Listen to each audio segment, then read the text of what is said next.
So I grew up not knowing my father, right? Or you know what? I did know my father. I didn't know who he was, but I didn't know if he was my father. And let me tell you why. So I would say about 10 or 11, roughly around 10. Um, I found out that he might not, the father that I knew might not be my father, right? And it's a long story on how I found out, but basically, the man that I always thought was my father became a stranger to me, just like that. Quick. And it hurt me, you know what I mean, as a kid, not knowing if he was my father or not. And later on, I found out that he was my father, right? But I'm telling you this story, half of it at least. If you want to know the rest of it, comment down below, you know what I mean? And I'll tell you the whole story. I mean, it's a crazy story, you know what I mean? It involves blood, it involves cops, it involves ambulance, it involves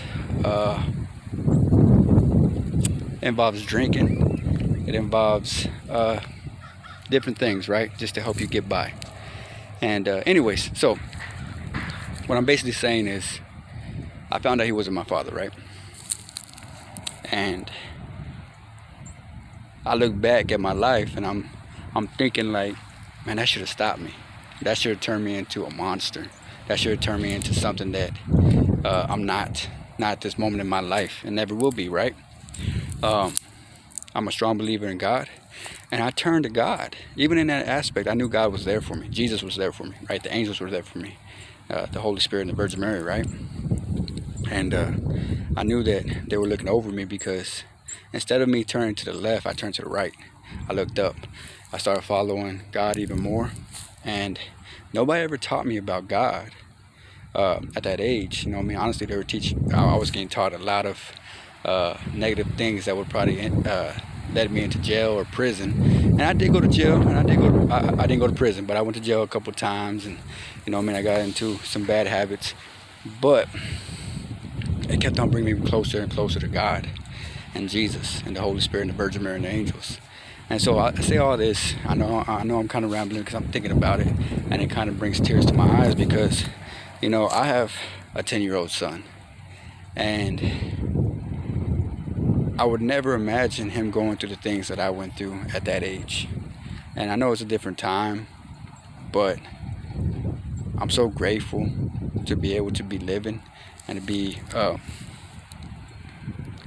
being able to be a father, not being in jail, and being doing what a father should do. You know what I'm saying? I'm raising my kids, I'm teaching them, I'm doing everything I possibly can. And in that moment in my life, if I would have went left, and if I would have listened to the voice of Jesus, then I don't know where my life would have taken me. I wouldn't have had my kids.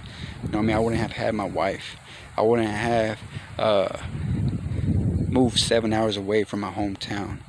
I wouldn't have graduated. You know, I graduated late, and that's a whole different story. If you want to know that story, whew, man, it took me a while to graduate, but I did. And you know, I was the first one in my family to graduate. But anyways, what I'm basically trying to say is, follow Jesus. Hear the voice.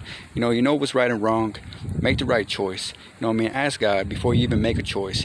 Do what God and Jesus Christ need you to do. Fulfill the purpose. You know, they're calling you. Answer that phone call, baby. Because you know, once you answer it, man, the sky's the limit.